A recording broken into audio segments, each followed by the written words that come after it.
Our next presenter is Dr. Lauren Vigna. She's a practicing integrative family physician in New Paltz, New York. Her approach to wellness is through preventative therapies, including exercise, supplements, and nutrition, as well as the avoidance of pharmaceuticals whenever possible. Let's give her a round of applause.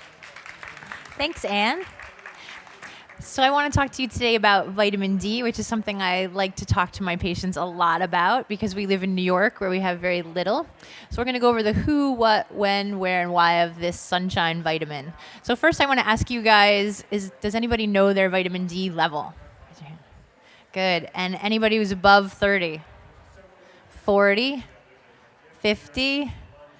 60? All right, great. I think everybody's kind of in a good range. So from an evolutionary perspective, vitamin D has been around for a really long time. Phytoplankton, zooplankton have been making it for like about 5 million years. Nobody really knows why, but there was something to do with the UVB radiation awareness of those creatures. So who's at risk? Why do we care? Well, basically everyone. Deficiency occurs easily and for many reasons. Infants are especially at risk because, alas, although breast milk is pretty awesome, it doesn't have enough vitamin D for infants. And the American Academy of Pediatrics now is recommending that infants all take 400 international units of vitamin D a day. Older adults are also at risk. A 70-year-old person metabolizes vitamin D from the sun at about a 25% less rate than a 20-year-old person does. Also, older adults are more at risk because they're often inside for longer amounts of time. Other people at risk are those with dark skin. Melanin is a pigment in the skin that reduces your ability to make vitamin D. And it's actually unsure, even though these people with darker skin have lower vitamin D levels, it's unsure if this actually is a bad thing for their health. Lots of people with low vitamin D levels don't have some of the risk factors that people who are of lighter skin color do. And Chris Masterjohn talked about that at his Ancestral Health lecture last year, if anybody went to that. People with inflammatory bowel disease also are at risk because vitamin D is a fat-soluble vitamin, and if you're unable to absorb fat, then diseases like ulcerative colitis and celiac and other inflammatory bowel disease, cystic fibrosis, those people can't absorb fat very well, so they're at risk for low vitamin D as well. And people who are obese or have had gastric bypass are also at risk. Obese people don't have a problem with their skin absorbing the vitamin, but the vitamin itself is sequestered into fat cells, and that is what makes their vitamin D much lower. And then people who've had gastric bypass as well, because the part of the intestine where vitamin D is absorbed has been bypassed. So over time, they'll be also deficient. So we'll get a little geeky, and I'll show you how it all works. The sunlight hits your skin. There's a precursor called 7D hydrocholesterol that turns into cholecalciferol. That's actually the vitamin D that we talk about and that we measure. It gets a hydroxylation in the liver, so it gets an OH, if you're remembering your organic chemistry. And then it turns into 25 hydroxy-D. Sorry, that's the number that we measure in the blood. And then it goes into the kidney, and it gets one more OH and becomes the active form of vitamin D that floats around in your body. And that's what maintains calcium balance. And that's why vitamin D is really important. It works to regulate all the calcium balance in your body, anything where calcium is supposed to be and where it's not supposed to be, like the heart, for example. It also regulates the calcium input into your bones, and without adequate levels of D, only 10 to 15% of your calcium is actually absorbed. So people talk about calcium all the time with osteoporosis, or getting enough calcium, and it doesn't matter, because if you're not getting enough D, the calcium's not going in where it's supposed to be.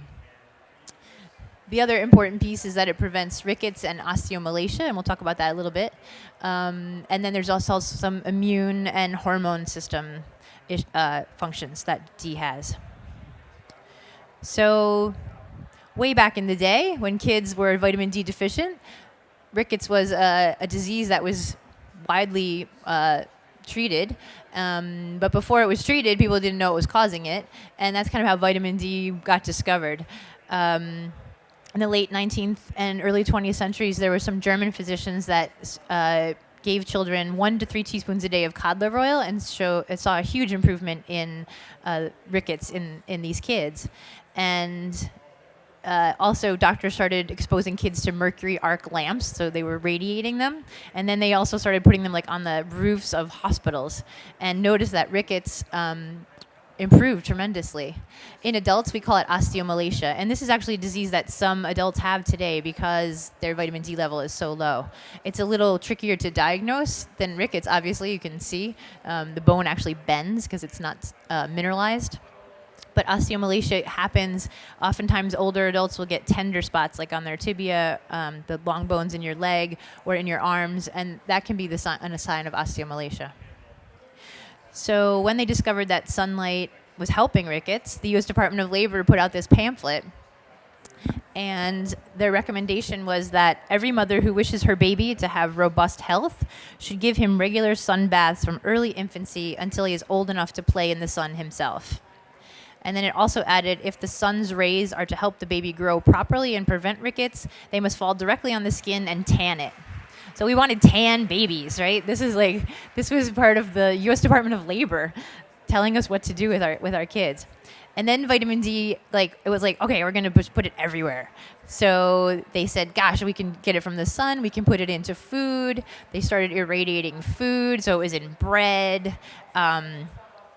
And then they started putting it in all kinds of things like Schlitz beer. So this beer had 100 international units of vitamin D, and it was the Sunshine beer. And other foods such like peanut butter and hot dogs and soda, everything started having like vitamin D in it. And so this actually stopped after World War II because there were some infants that got toxic. And irradiating food became not a cool thing anymore. And so this practice is done, except for milk, which still gets irradiated to have vitamin D. So now where do we find it? Sun, right? That's your best source.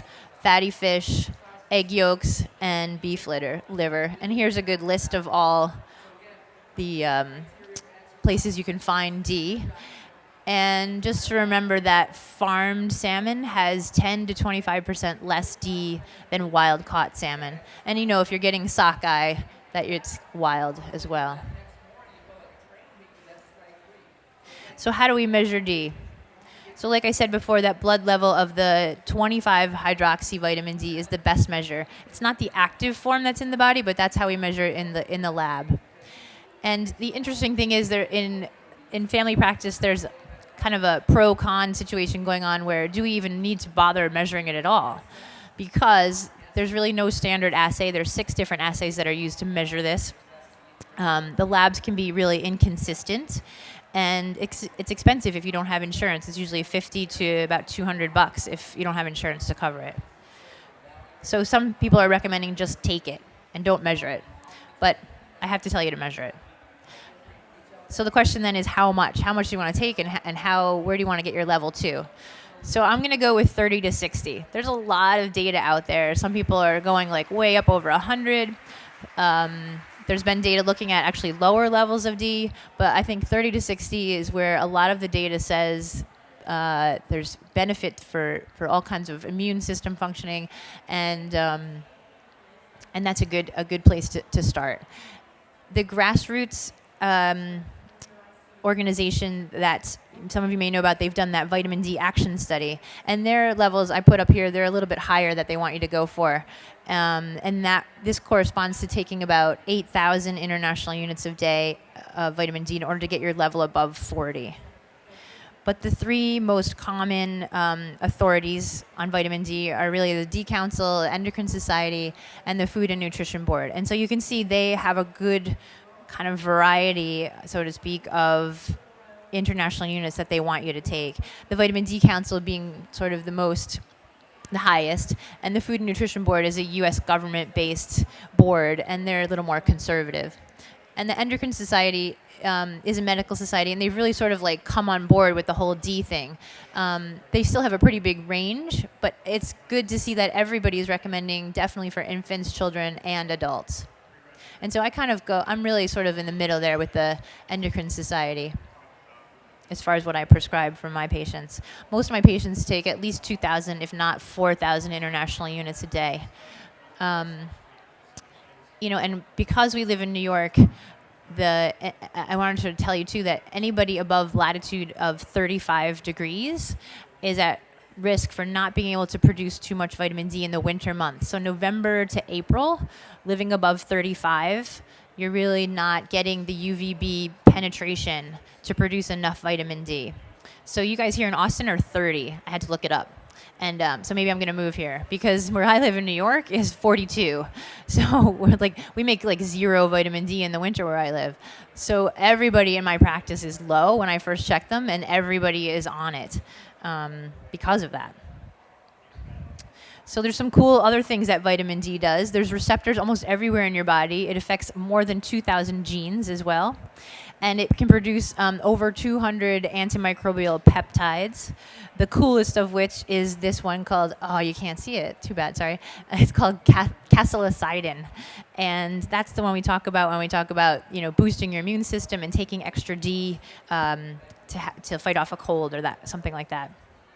And so because there are D receptors everywhere in the body, it just makes sense that it can do a lot of different functions. And so the most obvious is with bone and muscle. We talked about rickets already. Osteoporosis we talked about too, but this is a huge disease. I see this a lot in my practice. Over 40 million people have osteoporosis, and this is a really big cause of fractures. And if we can eliminate those things, which we can, they've studied this extensively, just using vitamin D and calcium, then that would take away a lot of morbidity and mortality.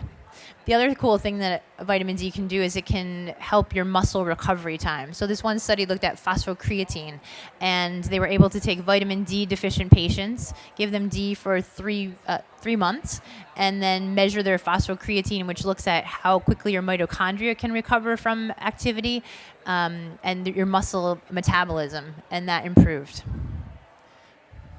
The other thing vitamin D helps is blood pressure.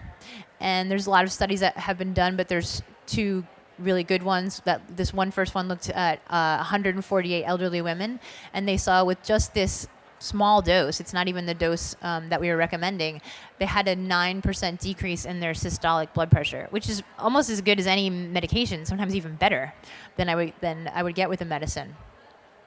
And the second study just looked at putting people out in the sun. So it was just UVB exposure 3 times a week for 3 months. And both their systolic and diastolic, that top number and bottom number, improved by 6 millimeters of mercury. The other important thing to talk about with vitamin D is cancer. And so about 30 years ago, there were 2 scientists, the Garland brothers, who found this intriguing relationship between colon cancer deaths and geographic location. And so people who live at higher latitudes, such as in the northern U.S., like New York, have this higher rate of death from colon cancer than people who live closer to the equator. So you can see blue is lower risk of colon cancer death, and red is higher risk. And it's clearly marked, just like blue to red, all the way up through the country. Again, another reason to live in Austin. Cancer, they also looked at, the same brothers, Garland brothers, looked at further breast cancer and then colorectal cancer. And they showed a 50% decreased incidence of breast cancer when the levels were at least 52, and a decreased incidence of colon cancer when the levels were at least 34. And so that's big, right? 50% decrease. I mean, you'd think like it'd be on billboards, like take vitamin D, like decrease your breast cancer risk by 50%. Like that's better than any drug, anything that we have. But it's just not as widely talked about, I think, as it should be. And you can see there's that 30 to 60 range again, right, for both those disease states. And then immune function. As far as autoimmune diseases, vitamin D supplementation has been shown to improve type 1 diabetes, multiple sclerosis, rheumatoid arthritis. And there's lots of good studies, and I can bore you with all those details if you want them. I have them. But just knowing that these are the things that are also improved. The other thing you can do is live longer. So vitamin D improves overall mortality. This was just a recent meta-analysis that came out at the beginning of April with more than 1 million people, and it showed a reduction in all-cause mortality, and that's when they held on to other factors, like if you had diabetes or you had cholesterol problems or you were a smoker. It just the vitamin D alone reduces mortality 11%. And just to play devil's advocate, there was another study in 2012 that was done by this Leiden longevity study. And they showed that familial longevity was associated with actually lower levels of vitamin D. So I'm just throwing that in there because I don't think we know everything. All right. As far as public health, I like to save lives and money. And so this journal in epidemiology showed that increasing your vitamin D level to 40 to 60, again, you see that 30 to 60 range, right? Prevents approximately 58,000 cases of breast cancer, 49,000 cases of colorectal cancer, and 3/4 of the deaths from these diseases in the US and Canada. So that's like, if I can like help people like not die, then that's great. And just by giving them vitamin D, that's my good public health karma. All right, so there's a little bit of bad that we need to talk about. Sunburn has no effect, right? You're going when you go out to the sun, you're going for that minimum pink. When you put on sunscreen, you're reducing your production by 90 to 95%. And different people have been talking about toxicity, I think, over the whole weekend. So I'm going to go conservative and say don't take more than 10,000 a day unless you're getting it measured more frequently. These are some medicines that can affect absorption. Hopefully none of you are on any of those, but there are some medicines just to look out for, to watch. All right, so how are you going to take it? So get your level measured. The sun is the best source. You produce so much so quickly, right? All you need is 5 to 15 minutes of sun, and you got about 10 to 25,000 international units right then. You don't have to worry about overdosing in the sunshine. There's this automatic shutoff in the skin. If you produce extra, it just goes away. And then when to take it. So this, I know in the paleo community, is kind of a question people are asking. Right? Nobody knows. Sorry. So some people say to take it in the morning because it affects melatonin production at night. And that could disrupt your sleep. So I couldn't find any scholarly articles telling you when to take it. The other thing that we really don't know is like how to take it. So it's vitamin D is fat soluble, right? So we think like having it in some kind of lipid-based oil or gel cap would be the best way to take it.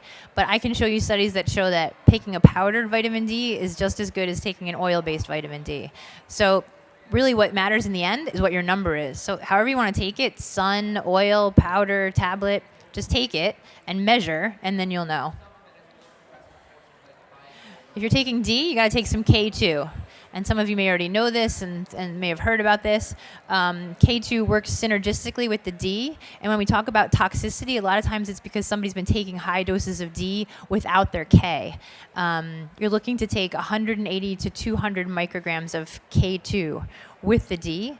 And here's some good food sources. If it's not going to be in your supplement, then you can look, natto is like the best source, right?